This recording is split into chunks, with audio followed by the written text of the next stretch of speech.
Hello, everyone. Good afternoon.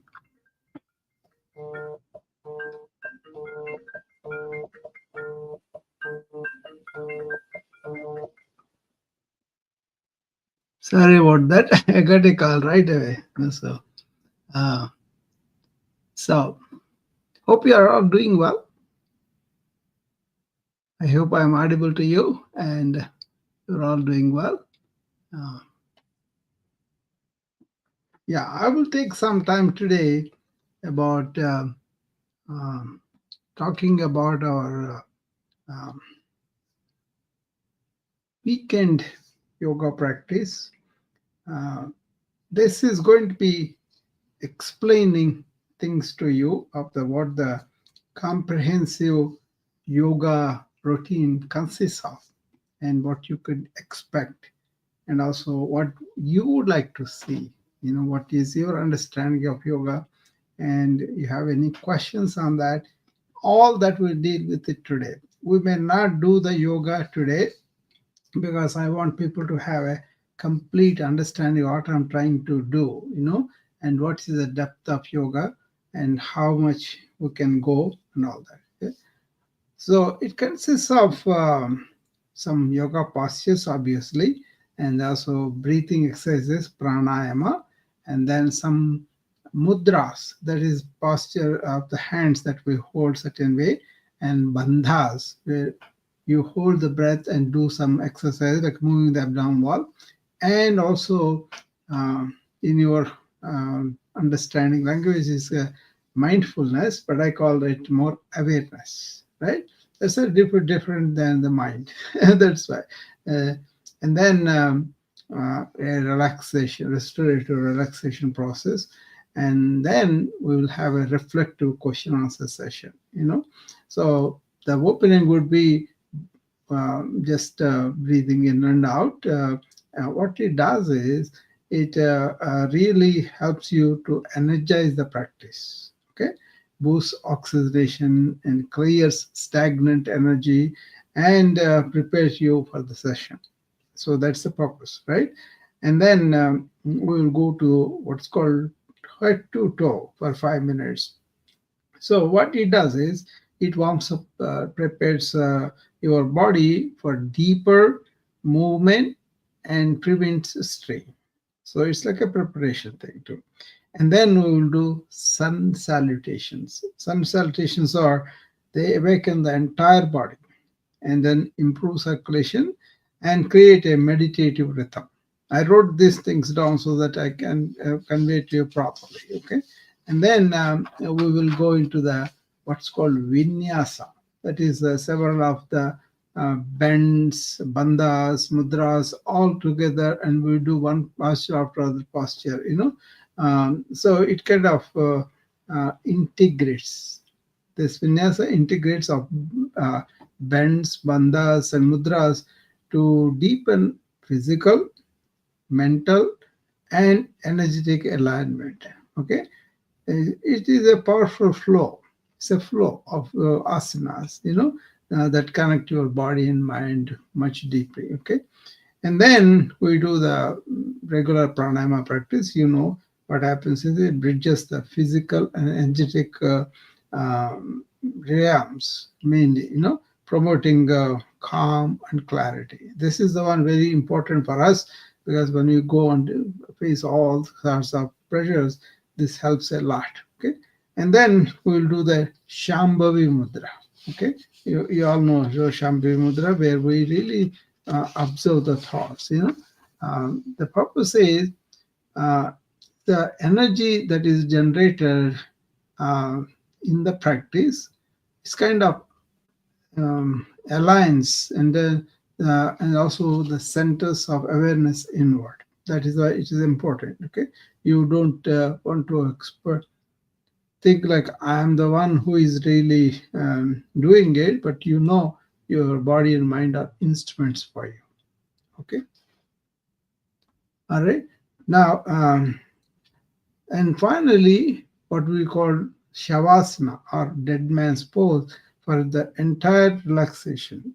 It really restores the balance and leaves you feeling peaceful and rejuvenated. That is the relaxation should do. And then we will have them reflective questions and answers. People can ask me any question on any of these practices. Okay. See, remember, this is a journey of self-discovery. Okay. So it incorporates bends and bandhas, mudras, and asanas, pranayama, and all that. While the breath work promotes the relaxation, uh, the rest of them gives you strength and resilience and also inner peace. Okay. So whether you are a beginner or a seasoned practitioner, this weekend routine will leave you feeling aligned. Aligned of what? Body, breath, and brain. See, three B's we will talk about. And then energized. Obviously, that's the practice we want. And also, most important, we really connect to who we are, our inner essence, right? So that's what I was hoping to really get with the weekend practice. You can do this on the weekday if you have the time and all that, but this one takes like a 1.5 hour to 2 hours practice if you want to stay the full course. I would recommend you make some time and at least see it completely and then do it completely, but ease into it slowly. Okay, half an hour now, half an hour, like that. So that's I'm going to now open up any questions or any discussions people want to have.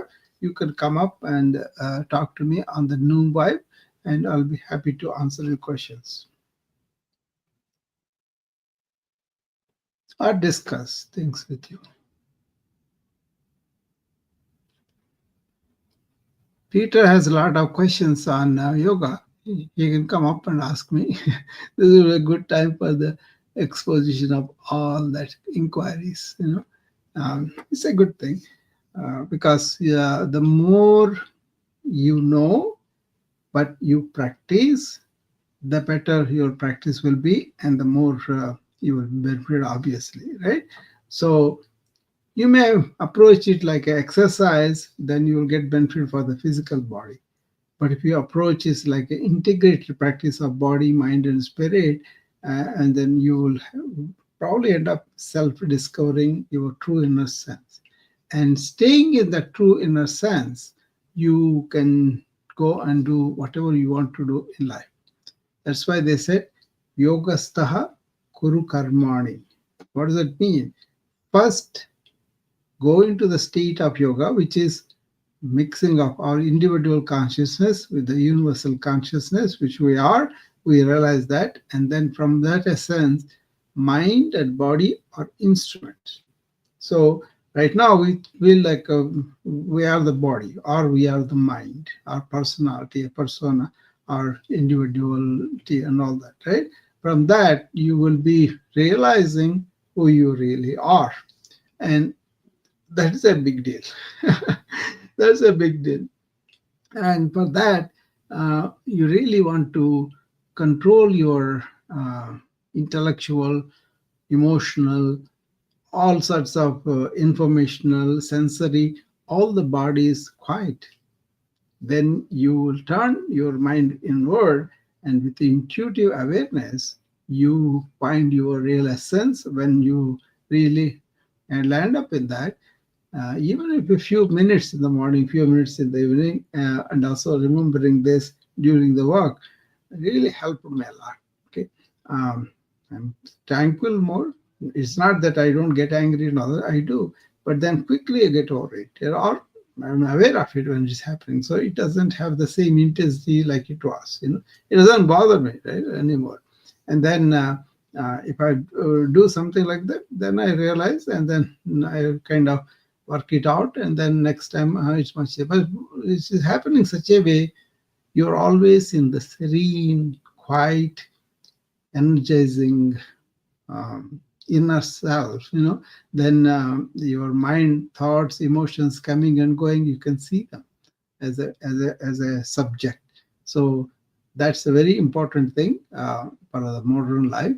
So we can use the information, but we are letting it, let our mind be going all the time or thinking all the time and never having a moment of rest, never having this serenity, the stillness of the mind I was talking about. Okay, people may be doing different things just to calm the mind for a while, and then again springs up. But this is more like the thought takes its place and it's not overwhelming you, and basically you are serene and peaceful and happy, and then out of that state you can work anything. It is a very energizing thing. That much I can tell you. But the important thing is we have to discover that by ourselves. How do you do that is to really harmonize the energy of the body, our thoughts, our emotions, our up to number of theories and knowledge we have about so many things. All that really makes us go on thinking continuously, and then more information coming, go on keeping it. So the thing that is needed for the mind to be purified is to have unselfish work. That is the karma yoga. So whatever you do, action that could be, unselfish. It's a tall order in this day and age, but then once you understand the meaning of that, whatever job you do unselfishly, and then you kind of get the purity of the mind, desirelessness and all that. And then you want to really focus on one thing. Right now, what is happening is everything out there, the information explosion, right? Really exploded. And there's so many sensory inputs. They're all making us really think continuously for nowhere. And then we get burnout and all that. So those things will go. And then you'll have more in control of situation. You are going to not react that easily, but you're going to respond as things happen. Okay, so those are all the important things. And about each one, let us take each practice. The Bastrika, how do you do that is, it's preferably done when you're empty stomach. Okay, so in the morning, after go to the bathroom, bladder and bowel are empty, and don't you may take a glass of water maybe, but don't eat when you are doing this practice. So you sit tall, you straighten your back, and then you take all breathing through the nose only. So you close the mouth and sit right, and then when you take a deep inhalation, as though you're sucking your air from the abdominal level, umbilicus level, it goes in, and then abdominal wall comes up during this process. And at the top of the inhalation, hold it for a few seconds, and don't try too much. Just hold it for a few seconds, and then as you breathe out, abdominal wall goes in, and you breathe out completely. Okay, that is the 3 phases. Okay, so once you have that, that will be good. Okay, let's see. We have a guest here. That's good, Travis.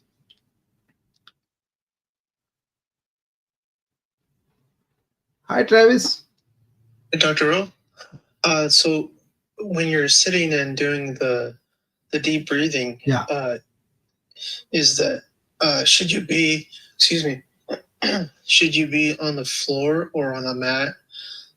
According to your convenience, if you can sit on the floor, very good. But if you are sitting on the chair, that's okay too. Well, I just I got out I got out my acupressure. Okay. Mat. So it's painful first thing. Yeah. So No, should I sit? no, regular mat will be fine, Travis, because Okay. I know what you're talking about. That is for Yeah. people who have this hyperesthesia. It is very painful for them, But then Yeah. if you are doing some massage-like thing, you want to use these kind of devices, they're used briefly for the affected area. So some people have plantar fasciitis. That means the entire foot is on fire, So Yeah. they may slowly get desensitized for that by using the acupressure mat you're talking about. It's basically stimulating the nerve endings a little bit, but it is too Yeah. much. Yeah, That's what yeah, I got going right now. yeah. Generally, what happens is it used to be ancient times they are always sitting on a hard rock and also keeping both Oh, cross-legged, and yeah. also in Indian households I grew up. Also, initially we didn't have the dining table and all that. We have this sit on the floor and or some small elevation, something like that. That's what they call pita. That is like a stool, very Okay. very low. That you can sit on that. Then your hips are used to that. That's why it doesn't hurt to sit long for me also. Yes. Yeah, it's a question of habit. So in the United States, I'm also sitting on the chair most of the time, right? So what I did, I got rid of the chair, and when I'm meeting with people, I raise my desk. That those things are here now. So it's all Oh, a very question cool. of habit, and also the hip flexors, hip, all that is very important. They get contracted, and also back muscles, the iliopsoas muscle, that gets contracted too with this chair sitting. Actually, sitting in the chair, we compare it like a smoking. Don't do smoking. Don't do sit in the chair. That Oh kind no, of no, thing. I can't. I Yeah, can't smoke. It bothers yeah, yeah. No, it bothers me too much. I yeah, I'm can't. comparing it. Sitting is the new smoking. That's what I Oh, said. right, Yeah, right. yeah. Yeah. So, but I don't want people to go through stream, but train. Train means you start where you are, you have a small goal, you achieve that, and then go to the next level, that kind of thing. So, Yeah. suppose you are not used to sitting down, for example, what I will do Yeah. is sit in the chair and do it. And then I will train you how to release your own hip flexors and all that. Then you can do in Padmasana. There's a lotus pose also, you can do it. That's great. Yeah, I'm going to lead Thank you you. guys as you go along. I will show you one day how to prepare for the lotus pose, and that takes several weeks. You cannot do it just like that. So once you understand it, so don't use any acupressure mat now, or use ordinary mat. Okay. Yeah, and also once you sit down and do this pranayama, and then you want to get up and do everything standing, that's fine. Or you're sitting in the chair. Main important thing is your posture is erect, your spine is erect, and then you're Okay. taking deep breath in, abdominal wall coming out, and deep breath out, abdominal wall going in. That's all. Thank you. Actually, this practice, Travis, I would like to everybody do in the morning before breakfast, before lunch, and before dinner. You can do it even Okay. standing too, and very, very useful thing. Thank you. Yeah.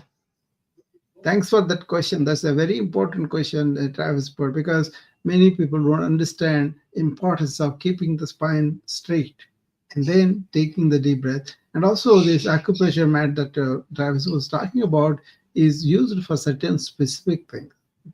That's a very good thing for a lot of people. Really, lots of kinds of pain. Yeah. Yes. Yes. Yeah.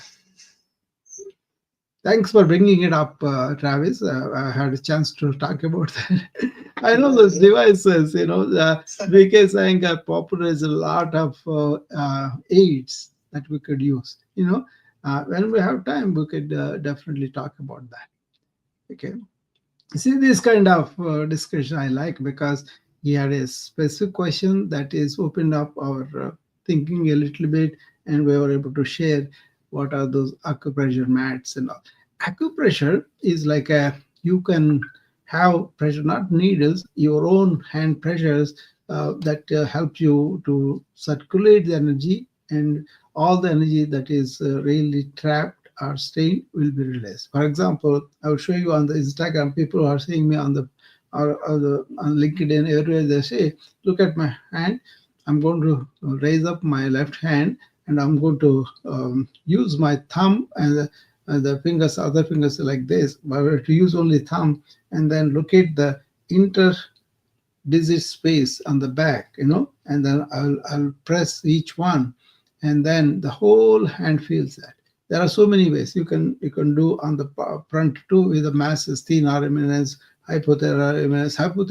Thin eminence is just below the thumb, right? and then you can press on the bone 3 times. That will be very, very, very refreshing.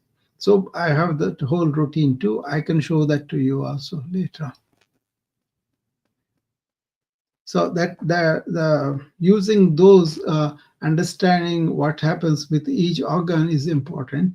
And yet I was Oh, sorry.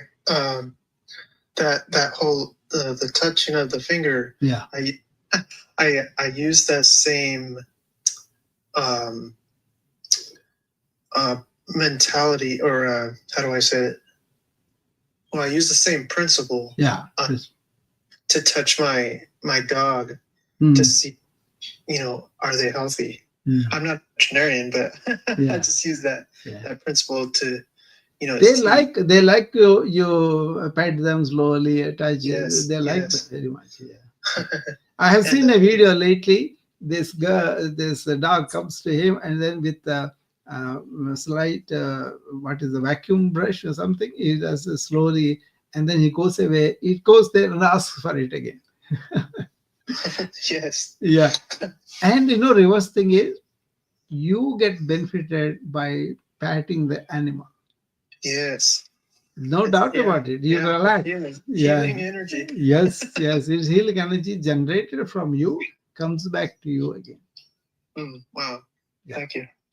Yeah, that's also a very good thing because a lot of people have pets and we take pets to the nursing homes, but we have to shave them off, and then take them to the nursing home for the patients to experience that. People who are like kind of out of it, they're not really making any contact. They spring up, Travis, and then they say, "I'm glad you brought this. Thank you very much." Just allowing the pet to be there, whoever the pet is, allowing the children or kids to really interact like that is a simple thing. Wow, that's that's awesome. It helps. It kind of gives a little quality to their life even for that day. Say that one more time. It gives a quality of life even for that day for them. They feel good inside and they feel like, yeah. It's a loving energy, it's a good thing. Yeah. Yes. See, whenever I see nursing home patients, I like to improve their quality of life, not just laying in the bed and all that. So these kind of music, kids, pets, all this, that touch is there's a whole science of what's called therapeutic touch therapies, the massage. And that that is based on from absolutely that. Yeah, definitely. But you can do your own massage with the acupressure, which you brought about with the mat and all that. Nowadays, the devices are one flat thing like a simple, like a one paper width of it. I have that, they connect and then you can press your, and then it will generate impulses that give you that stimulation. That's the new one. I have that. Just to show my, students and followers. I kind of show them sometimes. Use this. I have no business interest. Just to promote well-being of my patient, I show them that, and then that's very innovative now. So you just it looks like a carpet-like thing. You just put it on the feet and then allow it to vibrate. That vibrations give you that. Yeah. I think your mat is very serious thing. It's kind of painful. I think if I'm understanding correctly, I think I bought one of those for my mom. Yeah. And we unfortunately we don't know how to charge it. Oh, I think it should be there, no? Owner's manual probably. Well, it might be a missing part or something. I'm not sure, but but I might have to buy another one. Yeah, but be careful because if they are not properly connected, also we could create accidents. Oh, okay. Yeah, especially with around the water and all that. Be careful. Oh, definitely. Yeah. I've seen that. That's why I'm telling you. Oh no. Because they don't know how to use that. Sometimes they mistakenly do, and they get hurt. So I don't. Yeah, my parents and I were very careful. Good. Yeah. Good. But it does help them a little bit. I don't want to give too many medications, so I just to use all these non-invasive measures whereby they're safe and also they get it easier. Nothing invading their body, but more like a simple stimulation, therapeutic massage. I really engage a lot of them for the patients. Even and then also I want them to show their spouses, so the spouse will learn how to do it and then help the patient at home. That is how we are trained. It's a important thing to understand, and proper technique, proper aids are important. So they can be electrical actuated too if you don't take care of it. So call the whoever manufactured it and then find out, Travis. I think that's a good way to go about it. Yeah, the aids, the geriatric aids to help them not to fall, the aids that help them, non-invasive method of providing relief.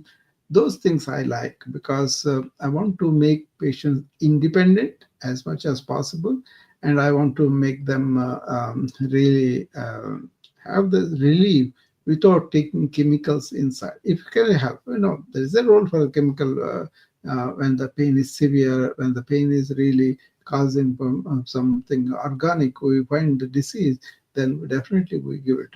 But then general achiness, tensions, and all that we have as you age, especially after 40, 50 years, you develop these things.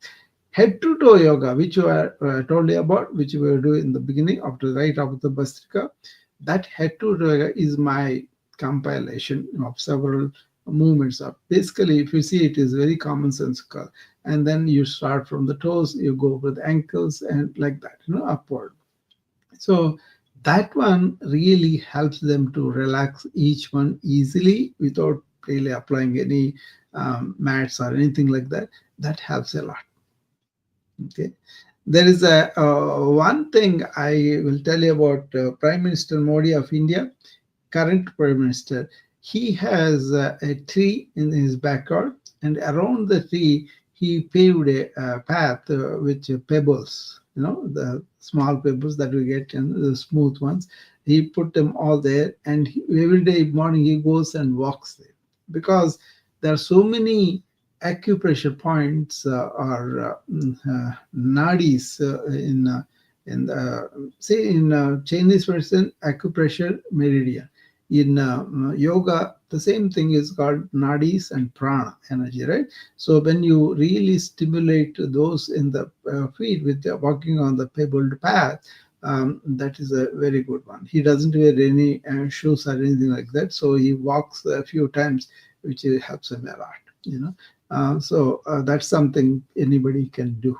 Or if you have a safe path where you can go and walk with the bare feet, that's also advised. But lots of times, like where I live, Iowa, is very cold. It's icy too. You can slip and fall. So be careful about it. Otherwise, walking with the bare feet is a very healthy and gives groundedness to the earth. You connect with that better. Okay. Thanks, Travis, for that question also. These kind of things I want to address because they may not be contextual, but they are really important for us. So as you practice this Bhastrika breathing, you can walk around any tree, or you can walk on your log, say up and down, and that will be helpful. Okay.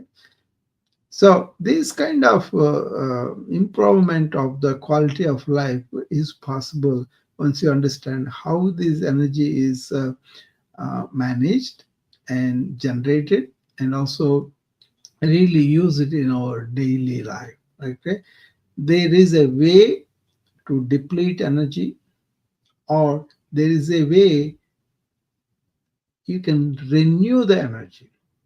So I call it called self-renewing energy. Energy is there, but then the moment we start to think unnecessarily, the moment we start to engage our emotions unnecessarily, that means we react with our emotional self, you deplete the energy. So in the morning routine, what do? Don't react, but respond to things. How? By taking deep breathing as a practice, not only in the morning practice, continue it through the day, right? Before lunch, or before dinner also, and also in between. Actually, I tell people to do 1 minute every 1 hour. You see, that helps them a lot. 1 minute, just to find a place or your own office or whatever place you can get into, just to stay for a break and then sit down and take deep breath, or standing up also take a breath. I kind of do that during the meetings. I'm not talking and they are talking, I'm listening, and I engage myself in deep breathing few times. So it has become a really automatic thing, otherwise we forget. See, breathing is something you could do consciously or you can do unconsciously, right? If you are not aware of the breathing and then you are doing everything, then you automatically it takes over and you breathe in, breathe out and all that. That's fine. But if you allow yourself to be deep breathing, your nervous system cools down. There's a relationship with how fast you breathe and how fast the mind goes to. So if the mind is very fast, then breathe deep, it will calm down. So it's important to cultivate the deep breathing as a practice in the morning, formally 10-15 minutes, and then every hour 1 minute, and maybe few hours of the work. And then when you come home, again practice. So it depends upon what is happening with you. You are able to sleep well, you don't have any headaches, or you have headaches. All those things are important, right? So once we understand, then we can customize the practice for you, how you should be practicing this deep breathing, and understand that. Okay, so that's a very important thing, breathing. That's why actually my own practice, when I started to do the yoga, I did it as a child in the school. Okay, nobody formally taught me there, but nobody is really doing that like before. I lived in a Guntur, which is a urban area. Medical school is there, so I joined there. So I used to walk home and all that. So in the medical college, nobody talked about yoga. Nobody told me anything about it. After the medical school, I completely did not do anything like that. But I used to play cricket, I used to run, I used to do a lot of things like that, physically active, right, all the time. But then when I came to this country in 1981, November I came, 1985, I really started really formally. Then I took over BKS Iyengar's, spiral book, Light on Yoga. Okay, that's the book. It has sequences of training. You can check it out too. First week, what you do, second week, what you do, and how you do each asana. Okay, like he talks about Sarvangasana and Shalabhasana, that camel pose, right? That also really mastering that by each step he talks about is very helpful to me. Hey, Peter, namaste. Namaste, Dr. Rao. How are you today? I am great. Wonderful. I am as well. Yeah. So, yeah. Talk. And I just wanted to stop in real quick because I've had a couple questions in the last 2 weeks. Yeah. About, folks who are starting out and they start with a guided meditation and that's how they start. And I've had, I think, 1 or 2 people say that, hey, listen, I do it and then the person speaks or their voice doesn't resonate with me. The way I started, as you know, was with 2 books in a prison cell, right? Yeah. So there was no guided meditation. It was just the books. And I felt that really worked for me. So what would you tell people who are just starting out who have that question? Because I really don't know. I just tell them my experience and how Before that guided meditation, I would just tell them, focus on the breath. Right. Okay. Okay. And that's the simplest thing. That's a upasana, focus on the breath and then being centered on the breath. That's like bringing back from all those thoughts to the center. So they have something to work on, and then next thing is mantra meditation. but it doesn't have to be Sanskrit mantra. It doesn't have to be Hindu or nothing like that. You could just say Jesus if you are Christian. You can say Allah, whatever the one word, or you can just say, maybe like me, word, word, or name, something like that, So this, what it does is it anchors your mind to that particular thing. Okay. And then if it is meaningful for you, your devotion person is much more effective for you, So you can start. The second thing is that. And then real meditation is far away from this, where you are really still the thought and you are in the serenity and your thought is not going all over. Naturally, it knows its place and stays there, but the energy that you have behind the thought really controls everything. So it doesn't mean like thoughts are bothering us. It's a powerful tool, Peter, thought, but the only thing we don't understand is how to channel it. They say the stimuli comes from various things. That's why I don't know, you heard me talk on organized mind versus a disorganized mind. For example, you may not have heard that. Yeah, I have done the talk to you can look it up. The organized mind is where you really know your true self, and then you know the effectiveness of the thought and the problems with thought. Once you understand that ending of the thought is the phenomena that you go through, ending in the sense, not punishing it, not putting it down. It's like an ending of thought means it doesn't behave its own way. That's the state most people are. See, they are brought up with you have to think deep, you have to think before you do. That's all fine. But what they don't understand is, how do I use thought to external things, do things, learn things and all that? And how do I inwardly make the thought my slave? Or is not a good word, more like in my control.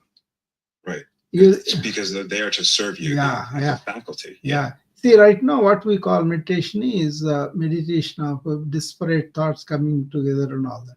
But your real inner self has no, it is thought-free, thoughtless state. That thoughtless state, that thoughtless state you are. Then when you want to use thought, I use it. I'm talking to you. I use the thought to express myself. And but I enjoy the serenity of silence all the time. Yeah. I always say you can't think yourself into serenity. No. Thinking has to know its place and stop. Simply shut up and then you'll know. Shut up that continuous thinking and then you'll keep quiet and know your God. There's art in that. Yeah. Keep quiet and know your God. Tough. Yeah. For a lot of folks, and it was tough for me in the very beginning. Exactly. To think about like no thoughts, and that's like no. You cannot think through no thought. You got to understand it and end up in that energy. Then thought will be quiet. Yeah, and I think it's important. Come back, Peter. Finish the thought. It's an important point Peter was bringing about, because a baby can only take baby steps, but you cannot ask a baby to run. That's a very important what Peter was talking about. Yeah, go ahead. Yeah, because I think, I can see how easily someone can make not the mistake, because if you're thinking or looking in the right direction, eventually, if you continue to look. No, this is serious in sense.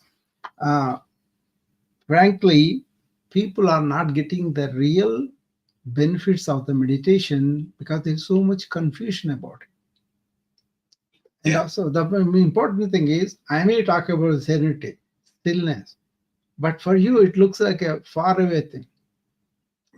So we should not impose that. What it is lead them to those. That is where the guided meditation role is. Lead them to the road where they can travel on their own at the light of direction we give. Not in the sense of, I'm going to tell you, you do it. No, you just Right. see are the cobwebs and everything clears in your own understanding, Peter. That gives you the light to travel. Sure. Not, And I really like how you spoke about the mantras, because I do hear from folks, or there's a really widely there's a misconception out there that, well, if I start on this road, I have to eventually become a Hindu or move to. I'm not a Hindu, Peter. No, I know you're not. I'm not. You're not. But but the thing is, that's what I like about what you keep it real, and you always say it's not a religious thing, and I thought it was at first. I have to be honest with you. Many years ago, until I discovered that it wasn't. I think that's just a misconception that folks have about meditation. So I'm glad that you said you can choose your word to be your mantra. It could be 111. Nothing but 111. That's that. But don't go on. One means what? One is 0, 10. You can go on plugging like that. That's not the thing. That's why. Suppose you are loving your own Ishta Devata, they call it your own God. Some people have Jesus, some people Allah, some people Krishna, some anything like that, right? But what is common among all of them is that spiritual energy. So you go to, we have this place in the hospital where we take patients to really help them understand the death and at the time of that. But people die, right? So when I go there, there will be the Christ, cross and all that. But what I focus on is the energy behind it. And I go to the Hindu temple with my wife and children, and I see the Venkateshwara's sculpture. I focus on the energy of that. Been there. I've been to pujas. I've been to temples several times on Saturdays. When I was living in New Jersey. And the one thing I do find very commonly is that like, no matter which way you approach it, or from what religion you approach it, we're all one. We're all one energy. No, they talked about this in ancient wisdom. Ekam Sat Bahuda Prabhuji. That means there is only one truth. Different people come in different ways. That's okay. But the thing is, Ramana Maharshi in his Upanishara, they talk about 8th, I think. He talks about always look for that energy behind it and be in that energy, and you will be controlled by it. That's the only way you realize God. So it's rituals are kind of hypnotize you sometimes, because you are more interested in the ritual and also your selfish desires. I have to fulfill this, I have to give me money, whatever, right? But then real energy of the spiritual energy is not asking anything, just consumed by it. So that happens because when your mind is quiet, that is there. It actually blessing, Peter. Getting into that energy, even few seconds in the morning, and yoga talked about samadhi, but then Vedanta talked about you don't have to shut off yourself off completely. You can do it, close your eyes or open eyes. Did you hear about what I said about the eyes and the spirituality? No, I did not. Okay, come up. I think you will like it very much, because this is something very simple, but then a lot involved in that. You can measure yourself too. You don't have to declare to anybody, but you can measure yourself like I do myself too. If I close my eyes and I have peace. But if I open my eyes, I want to do something for the world. Then I am spiritual. But if I close my eyes, I have all sorts of thoughts coming up and all that, and then I don't have real peace because they are going all around. Then you are materialistic. And you open your eyes, you say, what is the world is going to do for me? See, because once you realize that energy, it's such an abundance, such a contented thing, peaceful and happy state. You don't need to have anything. That's why you say, my cup is full. Let me go and help the world. That's right. That's So right. then you are spiritual. You are being spiritual because you realize in that spiritual energy we are all one. Yeah. So you I don't remember ask going anything. many years ago, going to. Oh, I'm sorry. Yeah, go ahead. Yeah, more than a few years ago, I went to Chicago. Yeah. And I was taking my daughter and her friends to a concert out there, and had a couple of other parents join us. And I went to an ashram out there, and it was the art of living, you know. Oh, okay. Yeah. So I did it, but I remember like hitting that state, like I told you, that blissful state, and I kind of stayed in it for the first time for an extended period of time. The weirdest thing happened when I landed in Newark Airport, right? And I got outside of the terminal. I looked around, I felt like I belonged to everybody and everybody belonged to me. I could actually feel the energy of other people. That's and real. It felt like one. That's real, Peter, because you are invading stimuli, sensory, and all that are not there. You are in an ambience of atmosphere where many people are doing it. It does affect you. That's why in the beginning, I would suggest group meditation is a good thing for you guys. Okay, if you cannot stay with it, all that, you know. You know, Chicago. Do you know Chicago is my second home? Is it? Yeah, Guntur was my first home in India, and this is second home. I love Chicago because most of my, you know, whatever experience I have in Chicago. I still love it because we came to Midwest mainly because I wanted to close to Chicago. You know, we go there all the time. Two-day vacation, weekends, and all that. I used to do a lot with my kids. You know, we have special places we visit on that. You know, I used to go into the Montrose Beach, and then there's a ramp, fishing ramp into the lake. I go and sit at the edge of it, surrounded by water. Then I used to read Krishnamurti's books. That was special for me, you know. There is I don't know if you saw this. There's a place called Oasis that also into the lake.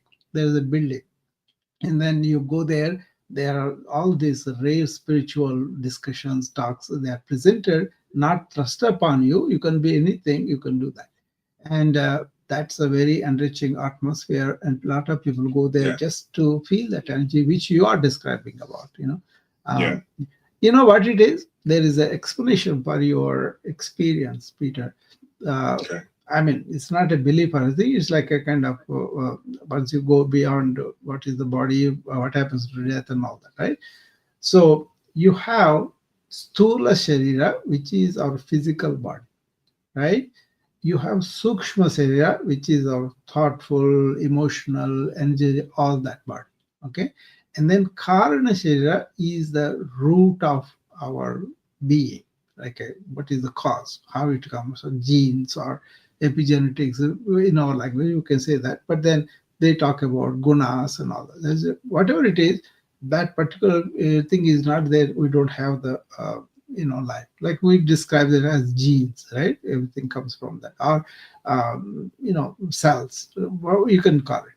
What happens after death, according to lots of investigations in ancient India, the Sukshma Sharira will be carried on.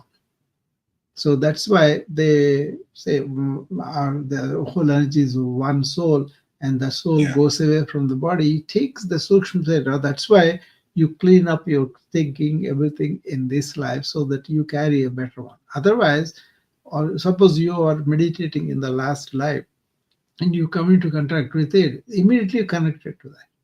That means already inherently within you. That's why you are able to connect to that. Make sense? This is called samskara, samskaras that you carry. Suppose you have a talent for piano, and then you're born next birth, and you are like a child prodigy because that carried on. You know, in interpersonal relationship, this helps a lot because you say man buddhi samskar. Man is our mind, all the accumulated knowledge. Buddhi is our discriminatory intellect. And then these samskaras that are carried on from the previous life. So suppose you are something like ignorantly, you know, doing something or other, then I know that is your samskaras acting up. Yeah. There's something they are forcing you to do that. Once you understand that, you can repair them. Yeah. Makes sense? And yeah, no, it makes perfect sense. Yeah. And but just some thoughts. Talk about thoughts drifting. Like some of my thoughts drifted a little bit while you were speaking, but specifically about, I don't know why I keep coming back to this, but the religion, and like in the Christian faith, there's like, it's the kingdom of God is within. Yeah. And if you look at any other religion, there's ancillary or Yeah. like statements Exactly. or doctrine like that. And it's just, that is the wisdom I see all the time. yeah. I think it's just so important to realize that. I talked about the diamond within. That is the kingdom of heaven I talk about. And then there are so many corners in Christianity that are good in Advaita Vedanta, which I study, right? Which I follow, not study, which I really follow. The thing is, I don't really follow Advaita, but it gives me the clarity of what is the essence in all religions. Yeah. But then you know what we do? We don't carry that insight and apply in our life. We kind of carry the symbolism and then think that is the reality. Yeah. So and so many texts have been, yeah. and not just in Christianity, like even in Sanskrit, like all the translations and the interpretations have just been exactly. Just changed over the years. But if you just get quiet, right? That's it. That's it. You can recognize truth because it's built into you. One of the ways to be quiet, Peter, don't read anybody's books. That's a tall order, because they again the confusion. Suppose I want to do a surgery and some other person developed a technique and he described it to me. I have to read it, I have to understand, then I have to do it. Right? Yeah. So then actual surgery goes well. But just because I study and I do butchery job, then the patient will be hurt. Right? That's why external things that's all pretty good. But inner knowledge, the self-knowledge, doesn't happen with interpretation of somebody else. Dump it and take a journey on your own. This is the self-knowledge, knowledge about our inner self. That happens, when I'm interacting with Peter in that relationship of mirror. That's the mirror. I see how I am with Peter, how I'm assisting in mind. All that is not true, because what I have to perceive is, what are you here now?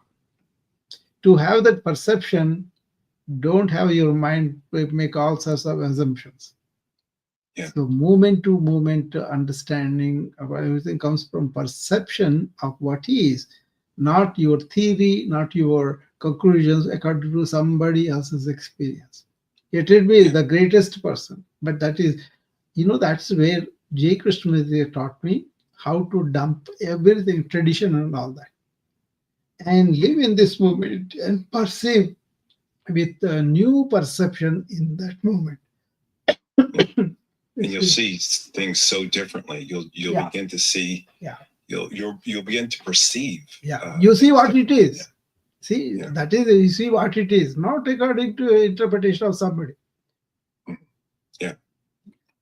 As a matter of fact, about meditation, Peter, he says they all say so many things about meditation, everybody. But I don't want to go that way. I want to say, what is meditation? Then I will come to it with a fresh slate of mind and inquire into it, and then out of that, self-knowledge comes. That's why one Swami said, he kind of don't have any books in his room. And they said, how did you get all this wisdom? You don't seem to have any. Oh, I have 3 books I study every day. What are those? Daytime, dream time, and complete deep sleep. See, Jagrata, Swapna, Shushupti. Jagrata is awakened day, awakened time, and Swapna is the dream time, and Shushupti is the deep sleep. All these things. What was deep sleep? Shushupti. Okay, these 3 states everybody has, and you can learn from what happened to that. Are you aware during the day? Are you having so much reactions and everything to everything? That's it. Yeah. And not that they are bad, but you are having them, right? And then Yeah. they carry on into your dream sleep. They want to put the mind into order. Right. That's why you have to understand what those dreams are. And then there's nothing, just silence in the deep sleep.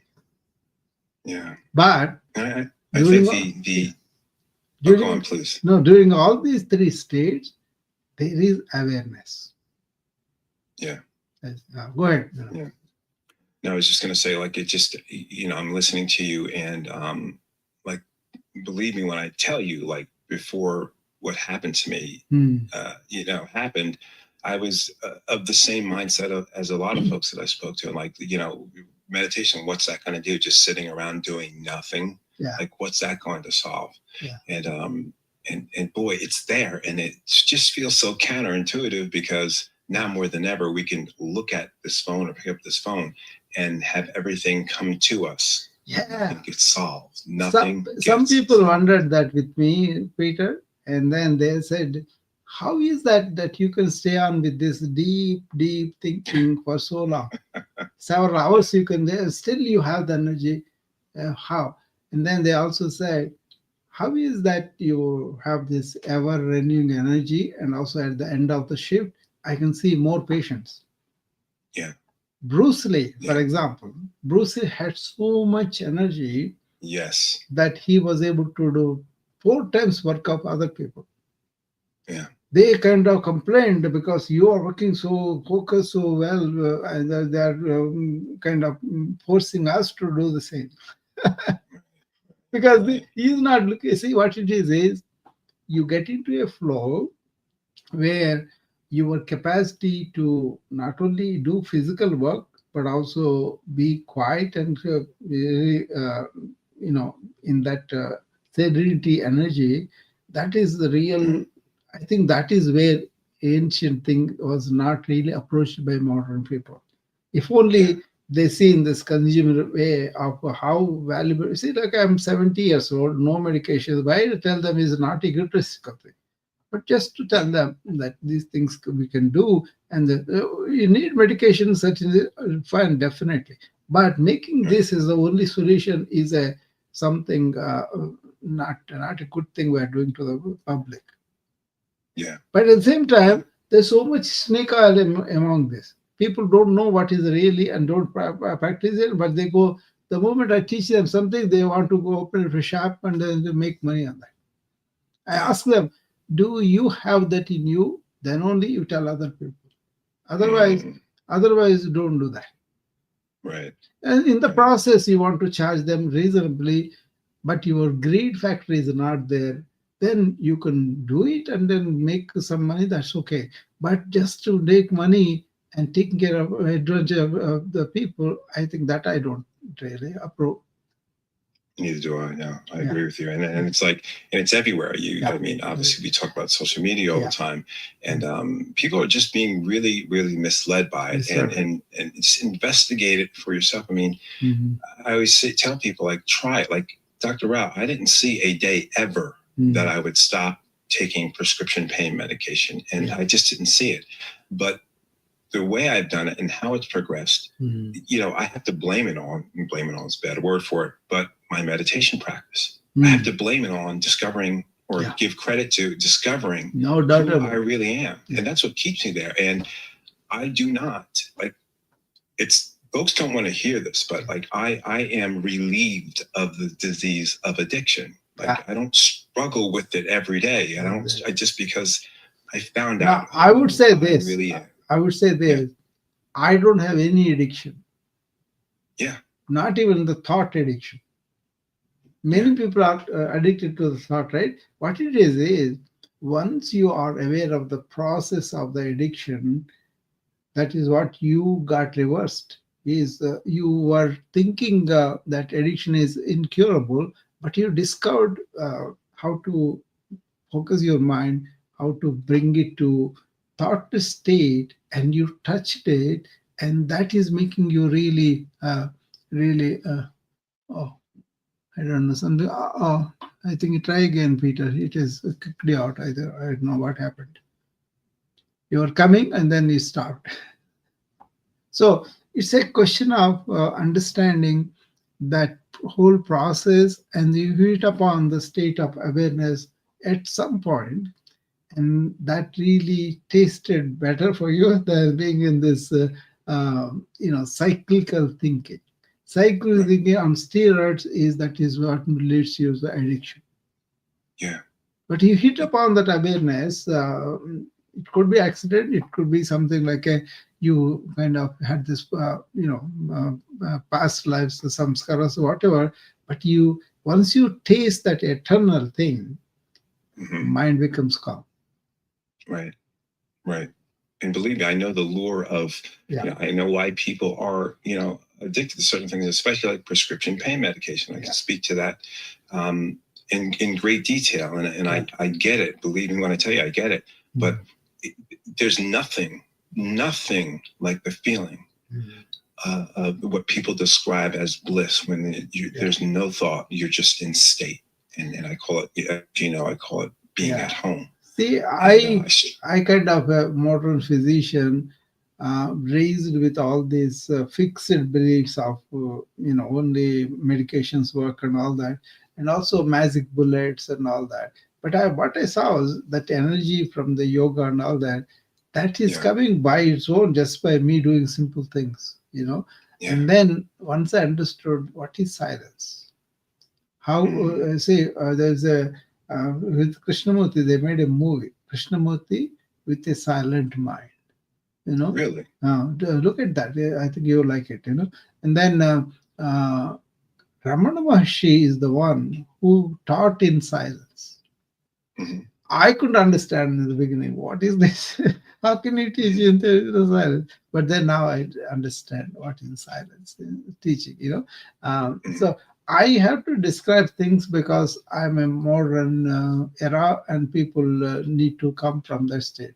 But if you and me will sit down and we both close our eyes, and then my silence affect you. And that is where everything is conveyed. And that is not like a guided meditation and all that. But me being silent is the thing I'm doing.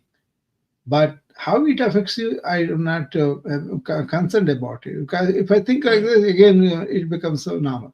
All I think is I work on myself, silent myself, and then that means you're coming in between. I have no assessment of you. Yeah. I am connecting you at the being level. Yeah.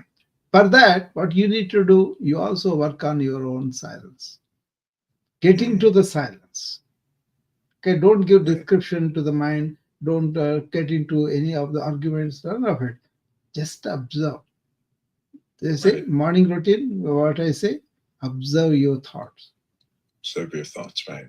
Yeah. Right. Then once you observe, you don't assess. But what you want to do, so respond to situation, not react. The moment you react, you initiate that network of thought.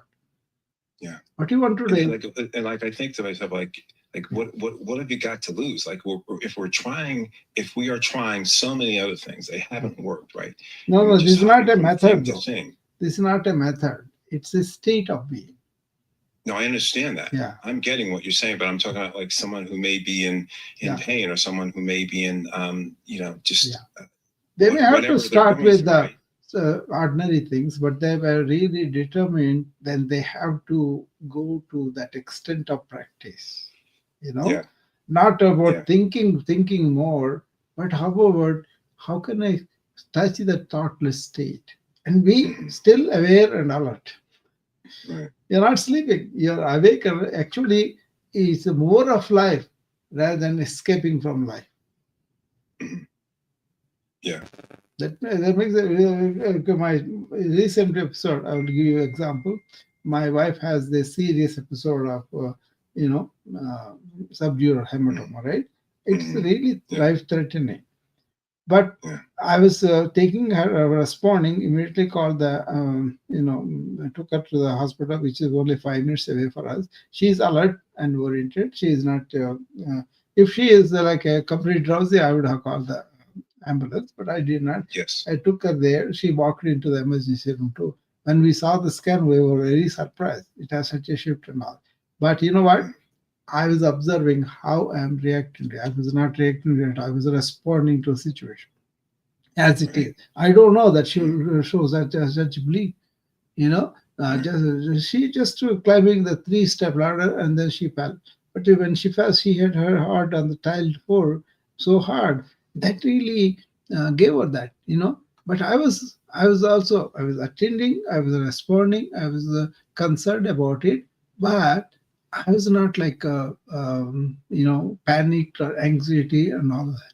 That's because I know enter through what is death mean, all those things numerous times with patients and everybody. So that understanding comes through you. That's where you want to study this. Because, and more than study, understand your own ignorance about this thing, your own confusions. That is the work people have to do. And they're not willing to do because they want immediate benefit. It doesn't have immediate benefit. That's why. And what people may not like, just to someone who may just be new to you or and just listen to you for the first time, they may say, "Oh, it's easy for him because he's a medical doctor." But the reality of it is, if you were a computer engineer, you still would have responded exactly the same way. Because two words to describe this. I talked about this too. It's called Gnana Vijnana. Okay, Vijnana is about the external world, about events, all the sciences, everything we develop to make our life more comfortable, weather we know because of the Vijnana. And we know the cells because of the Vijnana, all of that.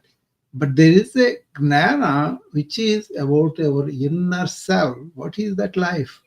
How is it manifesting? How is it dying? How is it going? All that is Gnana. So what is the problem of the world is they're so enamored by Vijnana, but they don't know about themselves. That is the fundamental thing. That's why self-knowledge is very important. This yoga practice is also self-discovery. How is my physical body?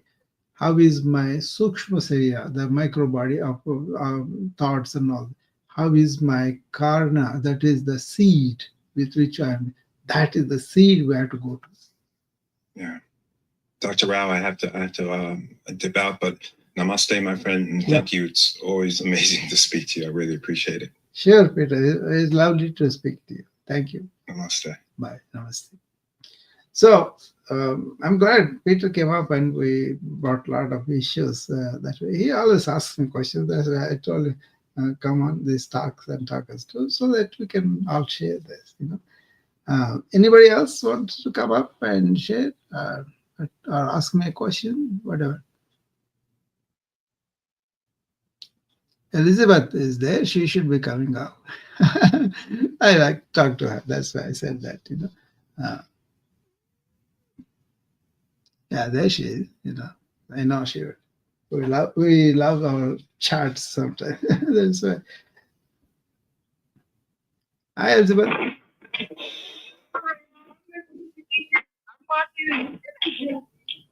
I don't know if the wind will interfere with them. Yeah, there's a lot of wind there for you. Yeah, I can hear that. A lot of wind,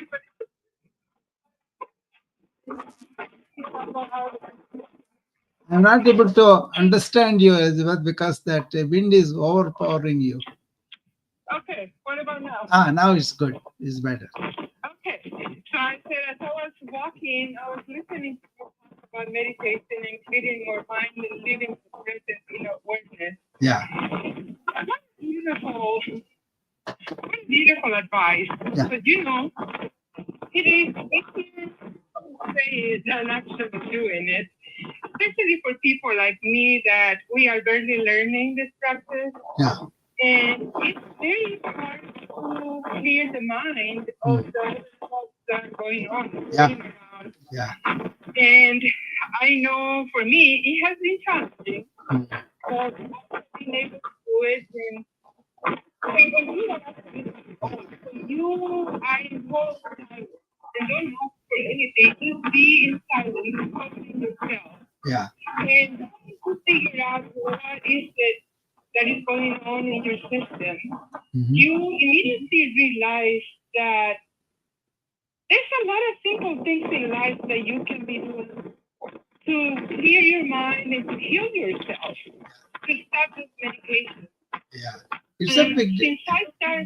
Since I start cleaning my mind and deep into my system, into my soul, actually, I have totally eliminated some of the medication. Yeah, And I live so happy, and I been losing weight on top of that. So I feel so much better. Yeah.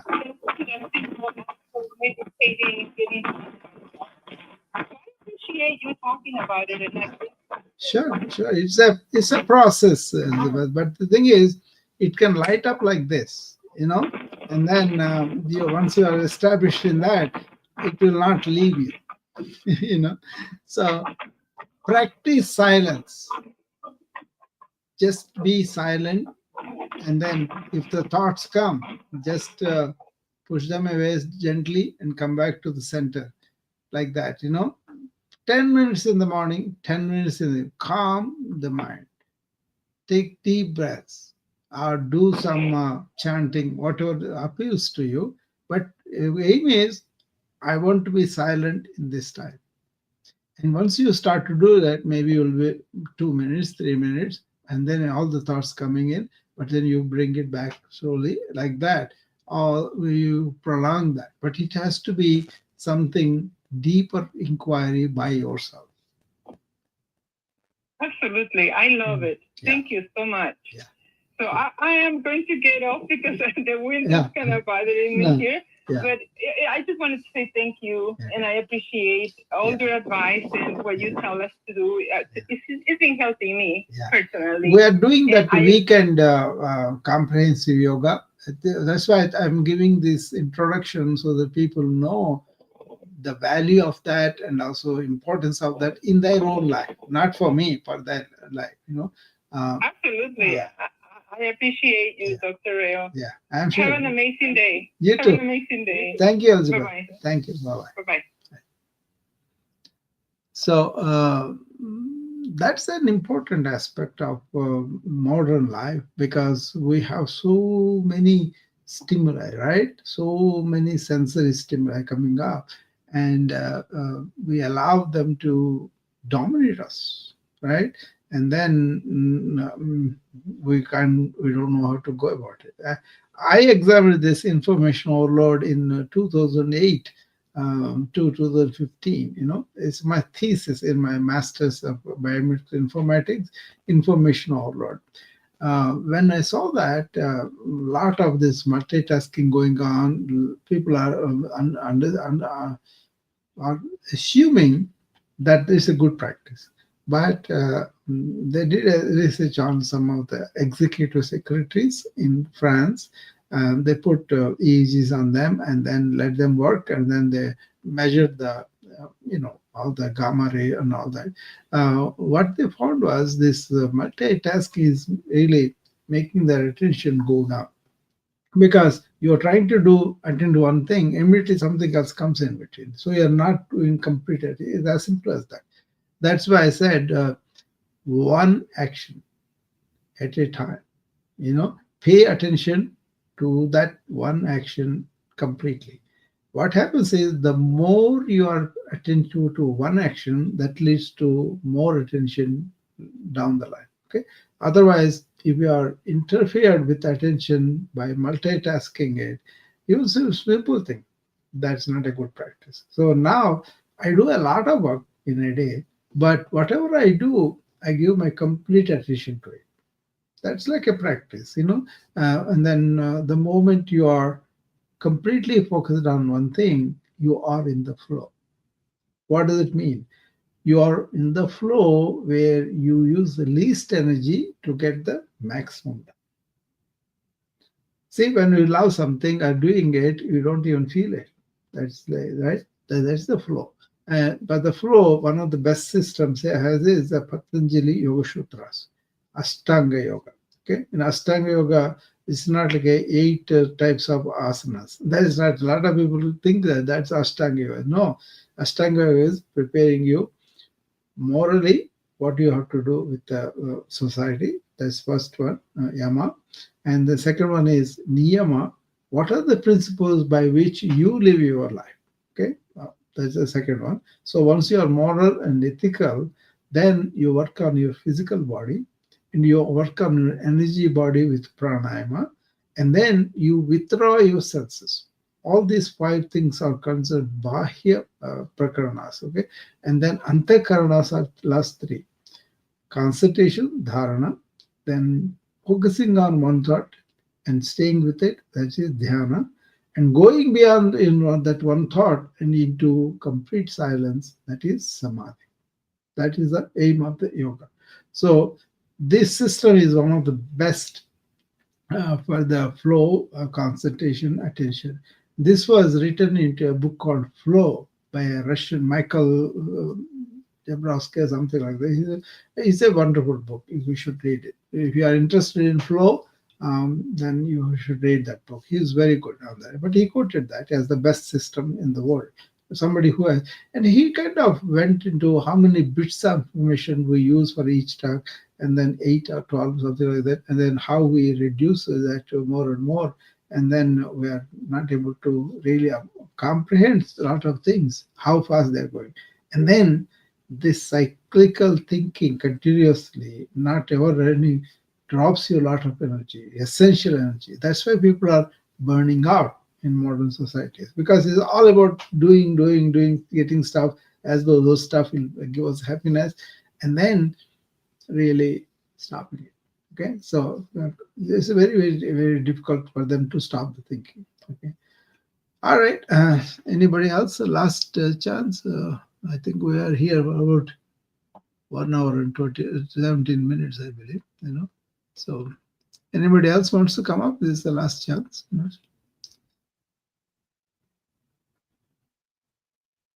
All right. Thank you. Thank you all. And we will see you again as the time permits. But this is a preparation for the next weekend comprehensive yoga, which will be done on a weekly basis, either Saturday, Sunday, I don't know, because I usually plan things with the family. So if we are going somewhere, we may allow a recording. But at least to begin with, I'll do it on Saturday, 10 Eastern Central Time. That's 10 Central and 11 Eastern. Okay, once again, 10 Central Chicago time, 11 Eastern New York time. Okay, and in India it will be 9:30 a.m. for them, 9:30 p.m. for them, for us 10 o'clock in the morning. Once again, Central time 10 a.m., Eastern time 11 a.m. and Indian time 9:30 p.m. Okay, I see you on that Saturday with that, and meanwhile I'll be doing your morning routine every day. So please join us, and I'll be happy to answer any related questions. Tomorrow, a couple of our friends, Janet Ward, I'm going to show her how to strengthen the muscles to get up from the chair. That will be anybody who has 50, 60 years or above. They have what's the phenomenon called sarcopenia, where they lose the muscle mass and muscle strength. That's why I'm going to show you how to strengthen those muscles that help you get up, that help you to go upstairs, that help you to walk better.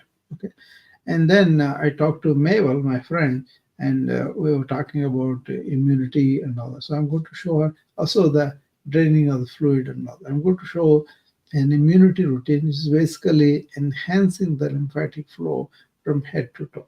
Okay, those two I will practice. So that's how we are going to incorporate these various different types of things into helping people with the current situation that they have. Okay, thank you, and I'll see you again tomorrow morning, 8 o'clock. Bye-bye.